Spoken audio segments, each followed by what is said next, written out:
Hey, y'all. Welcome to the 40 Plus Podcast. Hey. I'm your host, Mario J. Brown. And I'm your host, Kimberly Marie Brown. And this is the hangout spot where we touch and inspire those who are 40 plus.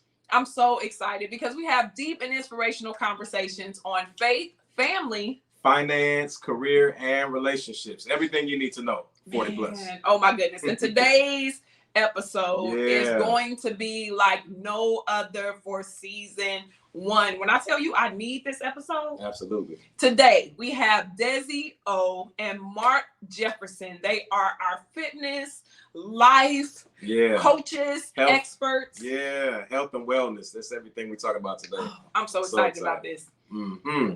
So last week, before we move on to this week, man, last week was so powerful. If you have not watched that episode, it's not too late. It's out there now. The episode was titled Evolve or Die.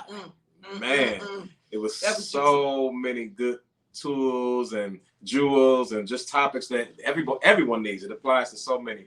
And so we were so thankful to have Daryl and Delonda Tucker last week. Yes. We talked about, what did we talk about? We talked about so many things. We talked about having a past and evolving. Yeah. So how do we move past our past? Absolutely. We talked about blended families, co-parenting. That's something that a lot of people are struggling with.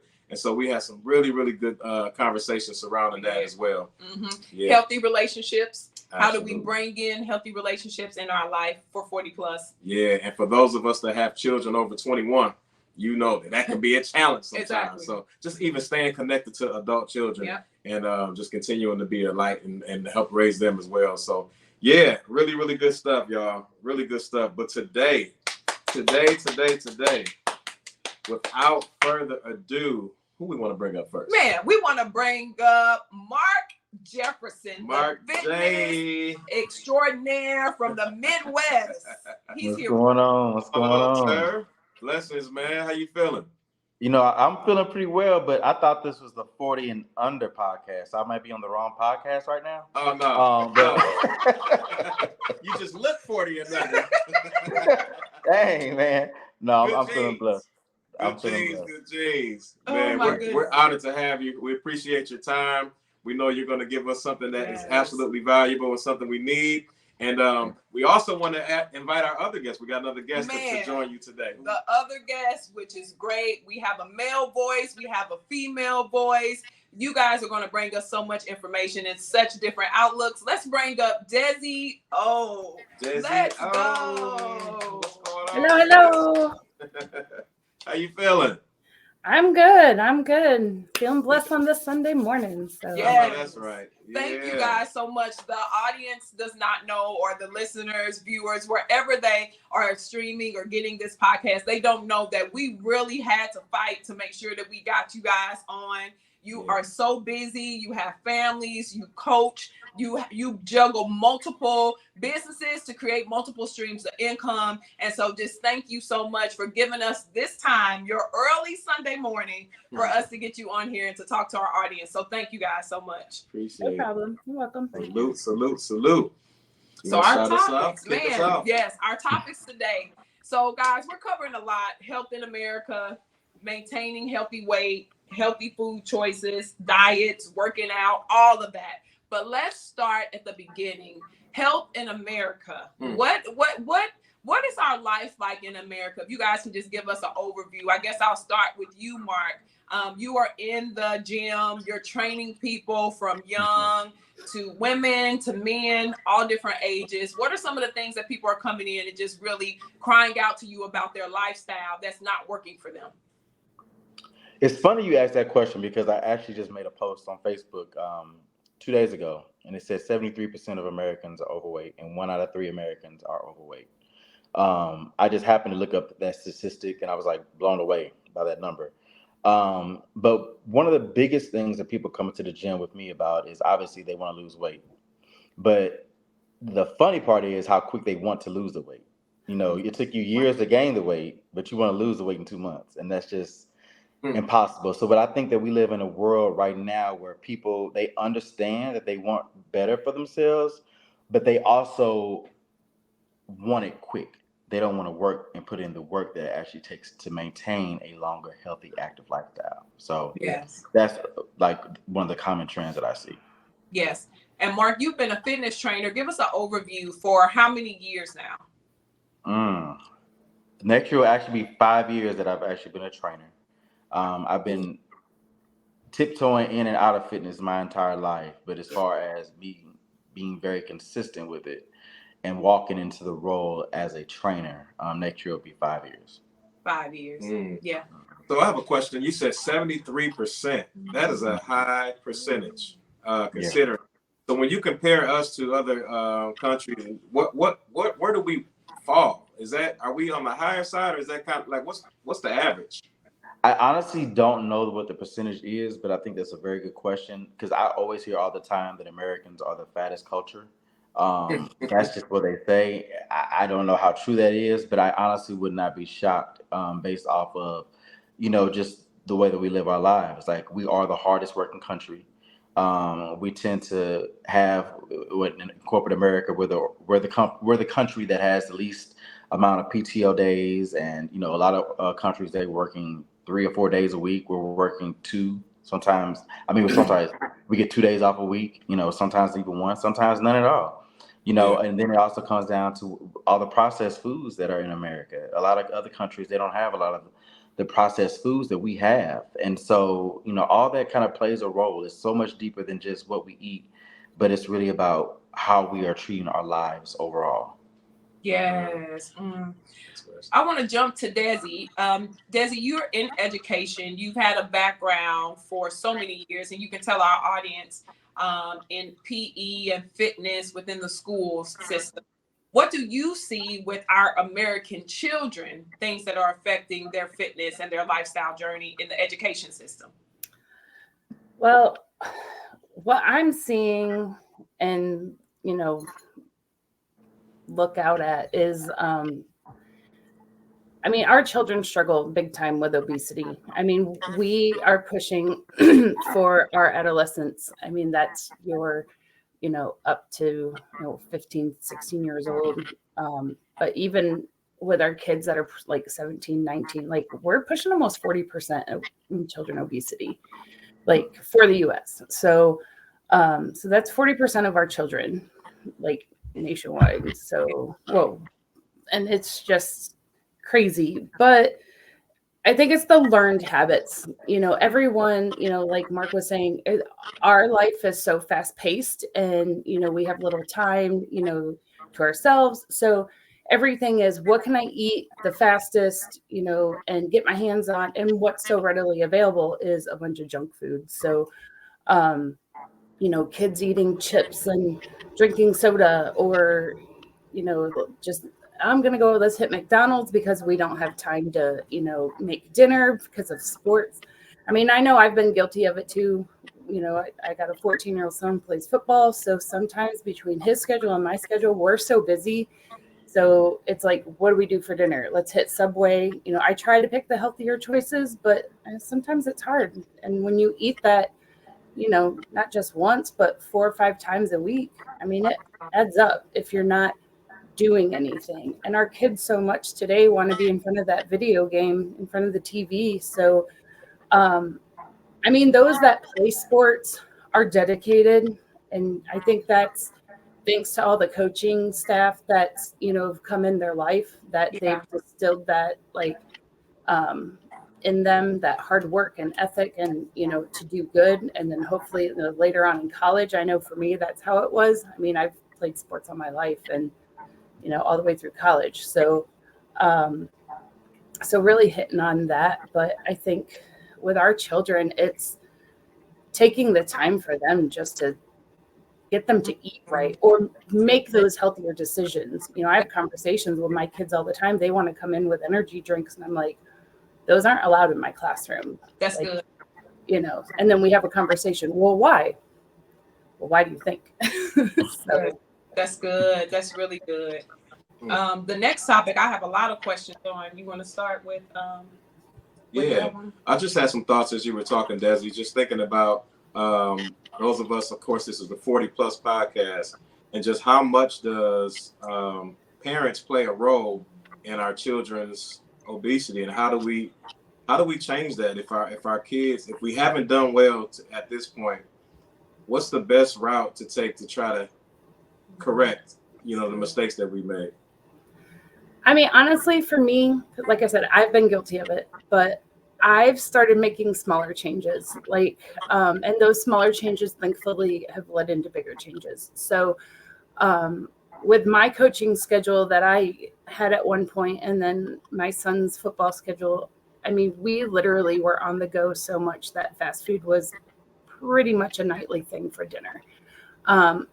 So I started, doing, okay, let's limit this to 3 nights a week where we hit like Taco Bell or Subway or something. So I was finding recipes for the crock pot, or like the quick and easy, like what can I whip up in 30 minutes that's not microwaved and processed and all that. So I was making small changes, but not only was I making it for him, for my son, because of being in sports, knowing like what he's doing and he needs to fuel his body, it was helping me too, because I needed to sleep better. I needed to, get myself under control myself. So that's good. Yeah, that's real good. So Mark, I got a question for you as well.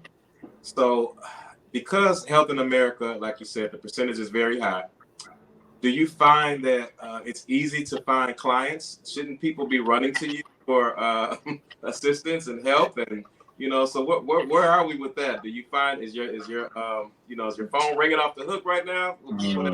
Wait, or where are we at? That's a good question. Oh God, which could require a long answer, but I'm gonna keep it very short. So the thing is, like I kind of said in the beginning, people want to do better. I don't think anybody is like, I want to be overweight or I want to be unhealthy. I don't think anybody wants that, right? Yeah. But health is wealth. And when it comes down to priorities, that's what it all boils down to. So to answer your question, Mario, yeah, my phone, my inboxes, my DMs, everything, like it's there. But it's about priorities. So if you start talking to people about this is what it's going to take, they start feeling uncomfortable. I don't want to pay that. I don't think it's going to take all that. I don't want to have to stop eating this. So you're coming to me. Yeah. So it's like you're coming to me for advice, but yet you're telling me what you're not willing to do. There you go. So it comes down to, again, what are you willing to sacrifice to become the person that you desire to be? I can give an example, and this is a real example. Earlier this year, at the beginning of the year, the number one goal, no matter what year it is, everybody wants to lose weight, right? Everybody wants to lose weight. They want to get back in church. It's always something to better themselves, right? Back in church. The minute you start talking about pricing, I don't have the money for that. But guess what? When the Renaissance tour went on sale earlier this year, we got $800. We got $1,100 per ticket. Come on. To go to this concert that's going to last 3 hours, but you don't have $1,100 to invest in yourself for 3 or 4 months. Yeah, that's good. Again, to answer your question, Mario, yes, there are demands for it, but when it comes down to what type of sacrifice are you willing to put and what type of investment are you willing to put into it, that's what really separates those that really want it versus those that are just talking. Yeah. I'm glad you addressed that, because it's I've talked to a lot of fitness instructors and trainers, and they found it to be a difficult business to really do well in financially because of what you mentioned. And you would think that it would be the opposite, because so many people need you guys, including myself. But just the fact that, like you said, it's where are the priorities, and that's the same with life. It's like, what are you willing to put into it, get what you need out of it. I have something to add to that, if I may. Absolutely. I really think too, and this is just from my own personal experience, but a lot of it too is you don't realize that it's, yes, it's a commitment, but it's a lifestyle change. And if you're not willing to make that change, even if they're just small ones to start with, I mean, it doesn't matter. And like Mark said earlier, like everybody wants something now, like quick, easy, what's the fastest that I can do to get to this point?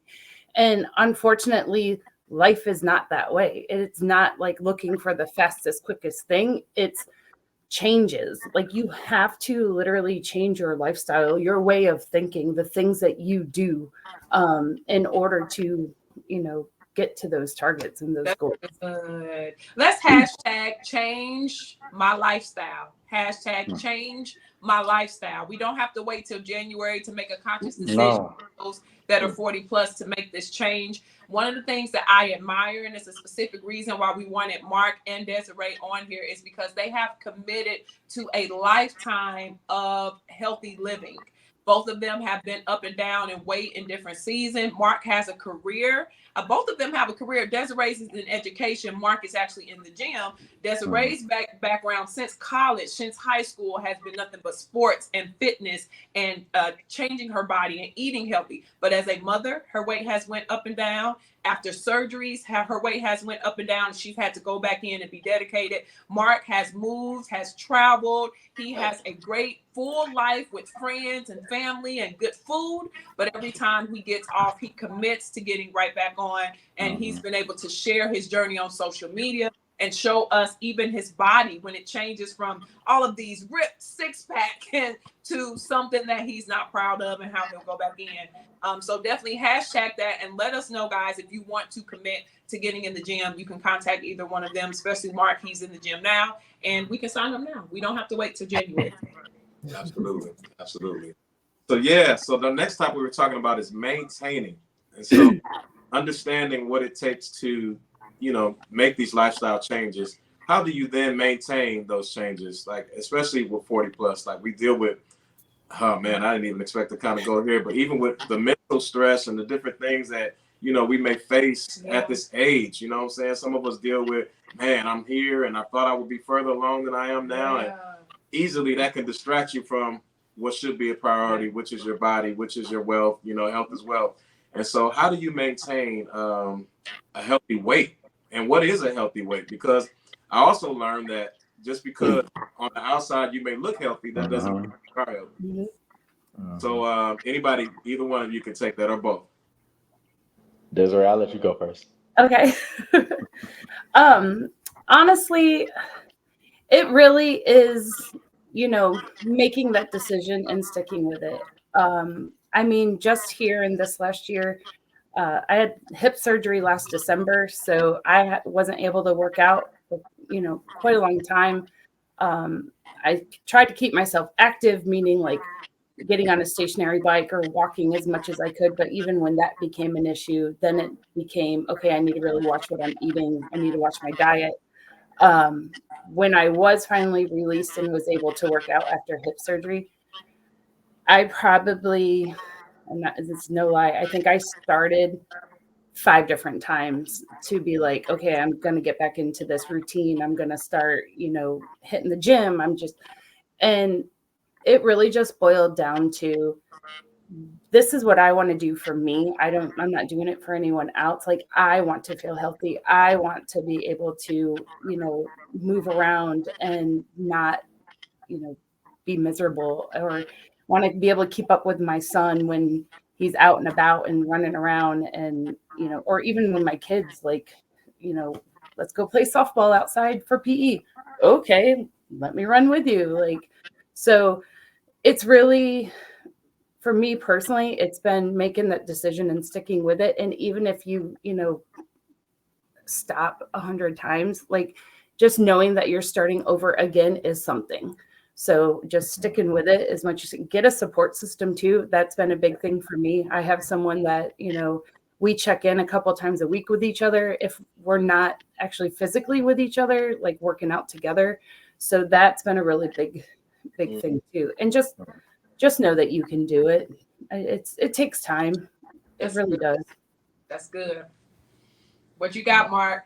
So I love all that, because it's really what it's really about, honestly, in my opinion, is achieving, how can I say this? Realistic goals. Yes. So the thing is, as humans, we love to feel like we've achieved something, Mhm. right? But the minute we start feeling like we're defeated, then it kind of makes us not want to do it so much. Wow. And I think that when people go into that they're new to working out and they haven't developed a consistent habit of working out, they may come into it and say, okay, beginning of the year, it's always the new goals. I'm going to work out 6 days a week. No, you're not. You're not. I always tell people don't set yourself up for that, because you're not going to be committed to that goal. Start small. Yep. Start small and say, you know what, I'm going to commit myself to 2 times a week. I'm going to go to the gym. Once you've achieved that, then add on a little bit more. Mm-hmm. But the thing is that when it comes to maintaining, people want to quit when they don't see what they want instantly. So the thing is, like, we put so much emphasis on the scale. Everybody, I'm gonna go to the gym. I'm gonna eat right, clean. I'm gonna eat clean for 2 weeks. I'm gonna go to the gym, da da da da da. And then when the scale, you weigh yourself in 2 weeks, and the scale doesn't reflect what you want to see, you get discouraged. So then you stop doing it. So the thing is, you just have to develop a no matter what mentality. I'm gonna show up no matter what. I don't care if I don't see it on the scale. Maybe my energy is better. Maybe my clothes are fitting better. Maybe I'm sleeping better. Maybe my stress levels are reduced. Like, so no, there's never a negative when it comes to working out. That's good. Right. Yep. It's just that you may not get the result that you want when you want it. That's but good. If you keep doing it, it's going to show up. So you just have to keep doing it. That's good. But Mark, do you think that's because there's a lot of misconceptions with working out? Like, people think like, oh, if I go to the gym and I run an hour a day, and then if I lift heavy all the time, like that I'm going to get my goal and this and that. Like, well, that is honestly, that's where I love that, because the thing is, we put so much emphasis on the gym, but the gym is just 20% of our results. That other 80% is what we eat. You know what I'm saying? So like, you can go to the gym all day long, but you cannot out-train a bad diet, especially when you're 40 plus. Say that again. Plus, you definitely can't do that no more. Hold up, hand brakes. Say that part again. You cannot do what? You cannot out-train a bad diet, especially if you are 40 plus. Like, it's just not happening. Unless you are blessed with these superhero genetics, which 40 plus, more than likely those genetics are starting to expire. It's just not the same. You know, you have to eat the way that you want to look. So if I go to Chick-fil-A and I'm eating number one, with Chick-fil-A sauce and got extra fries, I know, because that's my order sometimes when I go there. I can't eat that on a regular. It expect my body to look the way that I want it to look, not at 40 plus. So the thing is, going back to what Desiree was saying, we put so much emphasis on the gym, but the gym is amazing. But what you eat is so much better. And I think too, it really matters whether male or female. Because I know for me, like Ken said, like, I have struggled with my weight, even knowing how to work out right, how to eat right, like all that. Like, I've still yo-yoed with weight because of all that. And really only since I've had my child, like, that's been a big thing. And a lot of women don't realize that our bodies change. Every day they're changing, but like, especially once you have a child. So like, when hormones play an effect with our weight gain or loss, and it's not just the eating or the staying at the gym, or we got to make sure that we're getting those right supplements, as we get older, in order to, even think about trying to lose weight or maintain where we're at. So Desiree, you made me think of something I didn't even consider. The male and female dynamic. And is it easier for a male to lose, or a woman to lose weight or gain weight? Does that play a factor in the genders, or is it just, situational? I mean, in my personal experience, for men, it's easier for them to lose weight. A lot of it is, their physiology, really. I mean, it boils down to some of them, they still have that higher, metabolism than women at a certain age. And then, just being able to, I can, eat clean for a week, and, they might drop 10 pounds and I might lose 1, so even though we're doing the exact same thing. But I think too, it depends on the background that they've had. And I don't know, Mark, maybe you can speak to that too, but, some, men who aren't used to working out all the time and, never even been introduced to a gym versus a woman who has, I think, starting off, that's where maybe the equal ground might be for men and women, but I mean, that's just my personal experience. So what do you see in the gym, Mark? I definitely agree with Desiree. I think that men lose pounds quicker. Yeah. But again, it goes back to the scale. So we put a lot of emphasis on the scale. Women typically lose inches before they lose pounds. Mm-hmm. And so, but the thing is, we're so fixated on what the scale says that it becomes a discouragement. When you go to the scale, you don't see it, but you forgot to try on those pair of pants that, you may have not been able to fit in a long time. And now they may be fitting a little bit looser. I don't know why it is that way. But overall in the gym, I definitely agree that I think men lose weight quicker than women. It's just that women tend to lose it more in inches before they lose it in pounds. Yeah. You guys are making me think about something. I remember before the pandemic hit, of course, we had a lot of free time during that time. So 2020 was a year where I really was able to commit to my workouts, and the gym wanted to open back up.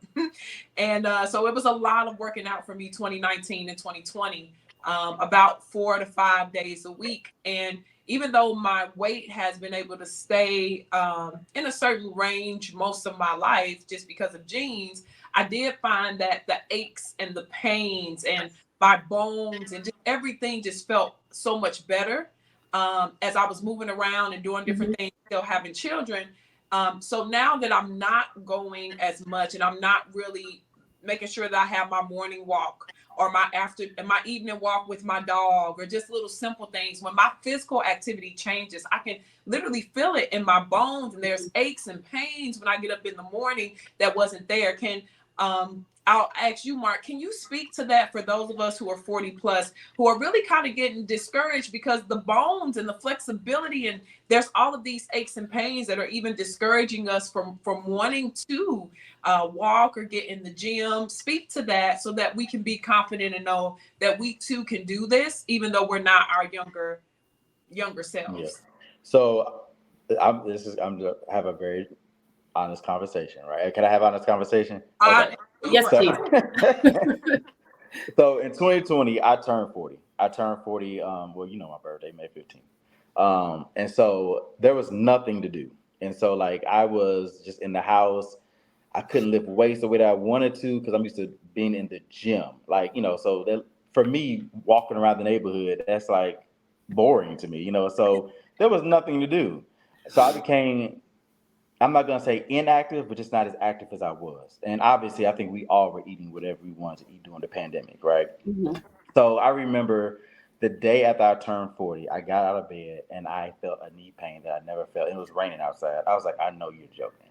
I was like, I know that I'm not at that age now that my knee is about to start hurting because it's raining. I just couldn't believe it. And so, but I also started gaining weight. And so what I realized is that between me being inactive and also the weight gain, it was playing on my joints. So I do feel that the more active you are, the less that pain will be. Mm-hmm. Even my mother right now, I mean, she's 79, but she's experiencing a lot of back pain. And I said, that's because, Mom, I was like, you don't do anything. You go from your bedroom to the TV room to the kitchen. That's all you do. I said, you have to get up and you have to move. Because the thing is, if you don't move, your bones are going to get tight. So even if you don't move, get on a foam roller, do some type of mobility exercises so those muscles can get loose. But if you're not doing anything that's going to challenge those muscles to stay loose, yeah, they will get tight. So I definitely encourage that. Yeah. Yes. I like that. You have something, Desi? Yeah. I mean, I totally relate. During the pandemic, I was teaching PE at the time. So I was moving and grooving and doing everything. So, and I was very fortunate, even during the pandemic, I was losing weight. So I was really happy. But then I switched. I still was in the teaching career, but I switched classrooms. So I went from teaching PE to being a special education teacher. So that entailed me sitting a lot. And my first year of teaching, my body felt it and hated me, even in the first month of starting my new job, because I wasn't moving. I wasn't active. I was trying to find reasons to get out of the classroom just so I could walk because I hurt so much. Then having my hip surgery, last December, like even then I was like, this is not okay. Like I can't just sit around and do nothing. And I have noticed that even after surgery and being released and like things going great and like I can move and I'm, I don't hurt as much anymore.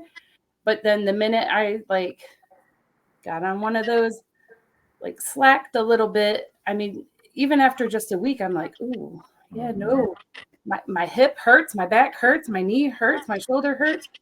And I don't need any more surgeries. So I'm like, I need to start moving again. So again, incentive to, start back up, even if it's just, getting on a stationary bike or walking, Kim, you said you like to walk your dog. I mean, just getting out and doing something is better than nothing. Absolutely. I agree with Mark, because you have to move, or when you don't, your body gets stiff and it creates a whole lot of problems. Yeah. Yeah.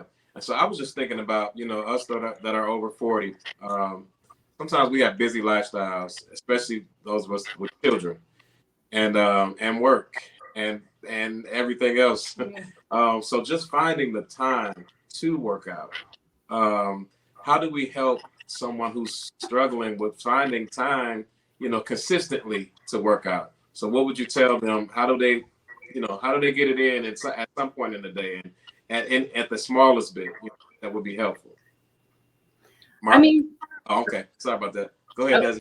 I was going to say, for me personally, I had to, as a single mom, be, as much as I love being with my child and being involved, like I had to make the decision for me. Like I had to realize that, I need to be selfish a little bit for myself, even if it's just giving myself 30 minutes or an hour a day. I mean, my son's old enough. He's, self-efficient. He's good to go. I mean, as long as he loves pizza rolls. So as long as he's got pizza rolls and the TV and PlayStation, he's good. And I can, go to the gym. And so it's making that commitment, but then allowing myself to be selfish to go and do that. Because honestly, that was the only way that I would even do it, because I felt so guilty for the longest time taking that hour and a half at the gym for myself, that I had to just wake up and be like, I need to do this for me, because if I don't do this for me, I'm not going to be able to do things later on with him, that I want to do. So. Gotcha. Mark? Great question. I love this topic. I honestly was getting ready to do a Facebook Live about this a couple of days ago. I can't relate because I don't have kids, but I do have a very active life. So outside of being a personal trainer, my full-time job, I'm actually a project manager. So I have my full-time job, which I work from home, and then I go downtown. So and I train my clients. My mornings typically start at 7 a.m. and I don't get home and done until about 10 o'clock at night. Yeah. So we're talking sometimes 15-hour days. Last year around this time, again, I'm very transparent. I don't, as long as I can help somebody, I don't care sharing. I honestly thought that I was about to have a mental breakdown. I'm being 100% honest, because I found that I was giving and giving and giving and giving so much to other people that I wasn't giving that time to myself. Yep. So what I do, and I don't care what it looks like, I have to schedule time for myself, so going back to what Desiree was saying, even if it's just 30 minutes or an hour, like your workouts don't have to be long. Like you don't have to be, to me, my thing is if you're in the gym 2 hours, then you wasted time. Because the thing is, I can give you an incredible workout in 30 minutes and you're going to wish it would be done in first 10 minutes you started, right? So the thing is, it's about how effective your workouts are. It doesn't matter how long you're in there, how effective is your workout. So if I have time, and I put it on my calendar now, like on my work calendar, if I see that I have these different calls with these different clients, I schedule my lunch breaks. And I'm like, this is the time where I'm going to go and work out. So I have to honor that, because my thing is, if I can be available for everybody else, I need to be available for myself too. Amen. So that's just what I do, and that's what I tell everybody to do. If you have kids, I have friends that their kids are involved in sports all year round. And they got some 1, 2, 3, 4, 5 kids. If mother and father can make themselves available for the kids, but they're not taking care of themselves, you have to take care of yourself first, and then you get to your kids. It's almost like the thing on the airplane, right? When the thing before you take off, the whole spiel about if you have a child, make sure you put your seatbelt on first, and then you take care of the child. How can you be effective to your children if you're not willing to take care of yourself first? Yeah. So. See, and I think for us as parents, I know in my teacher role, it's one thing, but in my parental role, it's another. Like leading by example and being able to be that role model, show times might be crazy, busy, whatever, but still taking that time for you is really important. And I think it really speaks to, later on in life, when our children are, trying to figure things out, or, they ask, hey, thanks for taking the time to be with me, but I'm glad that you were able to be with me too. So, because if you don't take care of yourself, you're, like you said, I don't want to say useless, but it's it's not going to be effective in what we do. So we need to be intentional about the decisions that we make. Yeah. Mario has a good question, and then I want to play a game before we close out with Mark. So one of the things that, of course, this is a huge topic, and it would take us some time to really dive into everything. So we'll have to have you guys back. But as we talk about healthy food choices, like you said, Mark, 80% is what you eat. And so just thinking about that, I read something from a Facebook friend of mine, Duran Tate. Shout out to Duran Tate.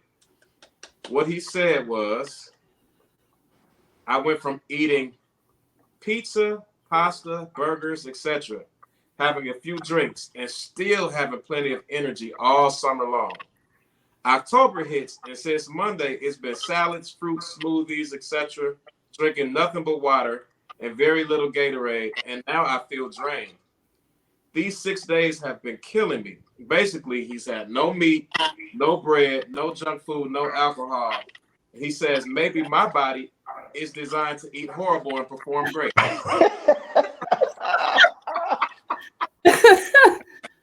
Oh my. I thought that was interesting. What would you say to that, Mark? One, when you named out the foods, I was thinking oh God, all those sound so good. But I can't agree to that. And here's why. Here's why I agree to it. Because all the foods that you were naming that he was eating, those are nothing but carbs. And carbs give you energy.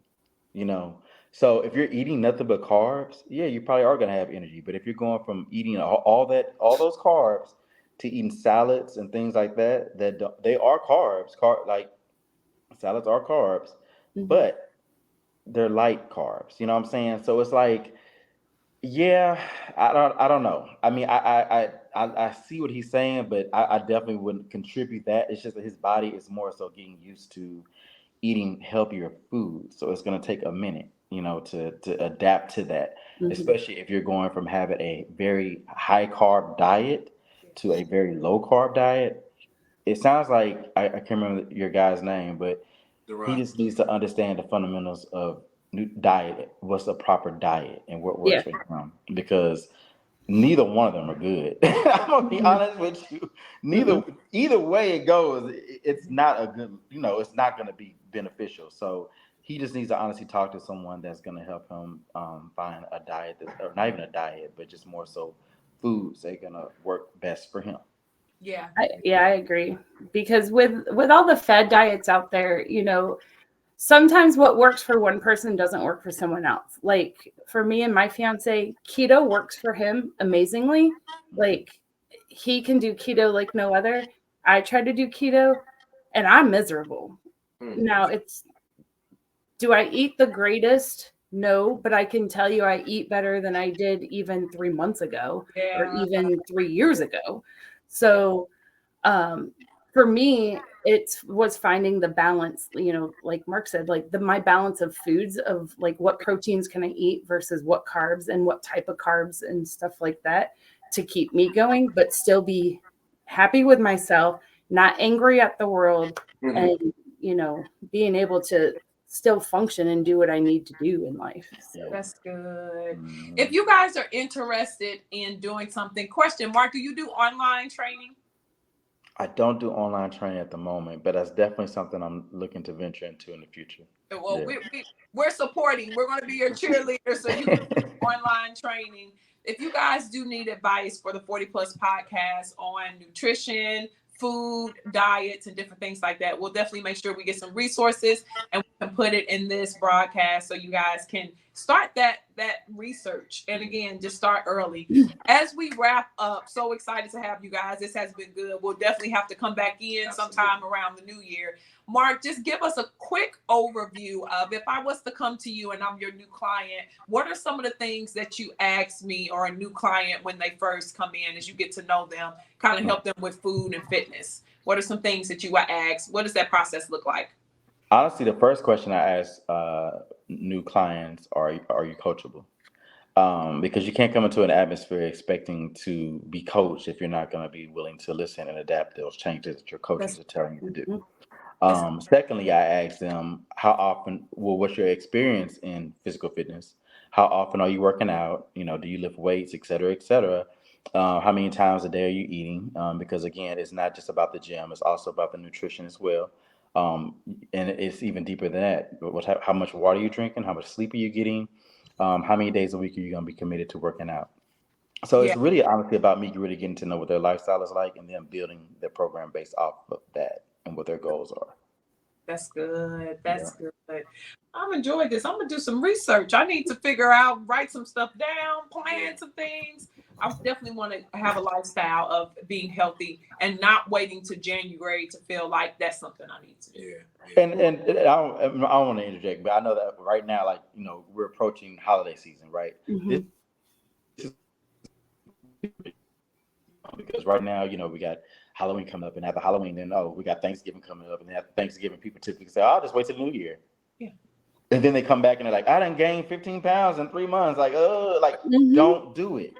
Stop doing that to yourself. You do it every single year. Yes. If you notice the pattern in what you do, stop doing it. Yeah. Moderation.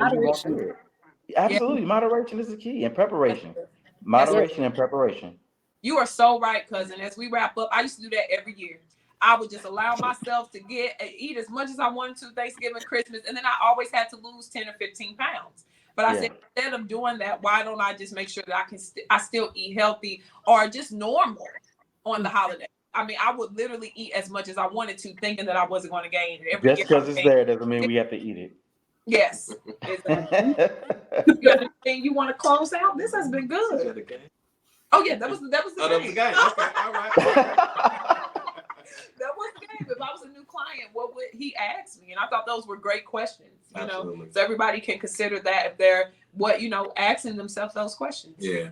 And I think what I got out of this is even talking about the time piece, just understanding the priority of it and making yourself a priority. That was really good. Because even for me, I think I struggle with maybe I can find the time, but what do I do in the time? So that can be defeating for me because it's like I don't know the first thing to do. And if you give me 15 minutes, what am I going to do? How can I make it, like Mark said, effective? And so, we got stairs. What if I'm not going to the gym? Should I just be walking up and down my stairs or, doing sit-ups and push-ups? But a lot of 40 plus, I ain't going to lie to you, sit-ups, it's painful for me. Like, it hurts. So don't do sit-ups. It's got to be a better way to do this. I'm going to die trying to get to do a sit-up. I'll be honest with you. I think I stretch more now. I probably stretch more throughout the day than the time I spend in the gym. Like that for me, like stretching has been a big thing. And I don't know, maybe it's because of all my years of athletics and these bones just don't move and react the way that they used to. But that's why I love sports too, because it provides a discipline. you know. And so even like you said, you've been athletic all your life, and so once you get to that point, I think it's something that you fall or you resort back to, and that's something that I need discipline in that area for real. Mario, look up, go on YouTube and find out, like, there's so many exercises on YouTube. I use YouTube all the time to look up exercises. So go on there, and I promise you, you will find a workout on there that you can even type in 30-minute workout, at-home workout. There's going to be hundreds of 30-minute at-home workouts that you could do that I promise you are going to be so dope. Yeah. And people don't need weights to work out either. No, you don't. Yeah, that's good. Yeah, that's good. Very helpful. That's good. We're going to come back with some results when we have you guys back. We're going to tell you what we added. We're going to ask our viewers what they added, and we're going to get a little bit more information from you guys. This has been a blessing. Thank you guys so much. Mark, Jefferson, and Desi. Oh, wow. We appreciate you guys. Maybe next time y'all see me, my arms will look like Mark's in this camera. Y'all Let's do it at the beginning of the year again. What you say, bro? Let's do it at the beginning of the year. New Year's. We should, for sure. We need to bring it back. Yes. Amen. Yeah, thank you guys so much. Guys, thank you all. Thank you. Mark Jefferson and Desi O. Thank you again. We will see them back at the top of the year. Your fitness experts for the 40 Plus podcast. This has been amazing. Absolutely. I'm inspired. Really good. Really good. We gonna do some crunches, walking around the neighborhood. We're taking the coat out. We gotta do something today. We can't have this information and not do nothing with it. Baby, but before we go, y'all, I gotta ask them, what is the dive from a sit up, from a crunch? It hurts. I got back pains. I've been in 4 or 5 car accidents. Don't do me. So now, I want to see this, y'all. I've never seen you do a crunch or a sit. Sit-ups hurt. They hurt. I can do push-ups, but the full sit-up, like my back, I don't think I'm ready for it. I don't So I gotta come up with an alternative. I really want to see this. I'm gonna do a sit down.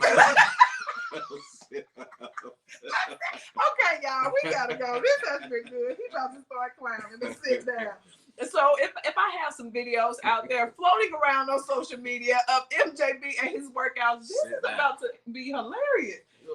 We've never really worked out together as a married couple, so I'm ready. You gotta get to it. I'm about to get all kind of videos of you because you're gonna be clowning. I'm with it. Okay. All right, y'all. 40 Plus podcast. We're on our fitness journey. Start with us. We want to encourage you guys. We don't have to wait till January. Absolutely. I'm your host, Mario J. Brown. And I'm your host, Kimberly Marie Brown. Thank you for joining us. Don't forget to subscribe and hit that bell. Till next time, we'll holla. Love you guys. Have a blessed week.